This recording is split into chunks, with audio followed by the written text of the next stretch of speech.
జోసి నీకు ఈరోజు నేను 2 మ్యాజిక్ టేబుల్స్ చెప్తాను, ఓకేనా? నేర్చుకుందాం ఈరోజు. ఈ మ్యాజిక్ టేబుల్స్లో 12 టేబుల్ ఒకటి మ్యాజిక్ టేబుల్, అది ఎట్లా రెడీ అవుతుందో చూద్దాం మనం ఒకసారి. వన్స్ ప్లేస్లో ఏం చేస్తామంటే ఈవెన్ నెంబర్స్ ఉన్నాయి కదా, 2 నుంచి వెళ్ళి వాటిని రాసుకుంటాం. 2, 4, 6, 8, 0. మళ్ళీ స్టార్టింగ్ 2, 4, 6, 8, 0. ఇప్పుడు ఏం చేయాలంటే 1 నుంచి వెళ్ళి నెంబర్స్ ఇక్కడ 12 వరకు నెంబర్స్ రాయాలి. ఈ మధ్యలో 5 ఒక నెంబరు, 11 ఒక నెంబరు, ఈ 2 నెంబర్లు మాత్రం రాయకూడదు. 1, 2, 3, 4, 5 వచ్చింది కదా, సో 5 రాయకూడదు.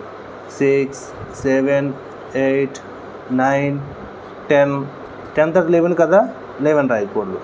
12. సో ఇప్పుడు మనకి 12 టేబుల్ రెడీ అయిపోయింది.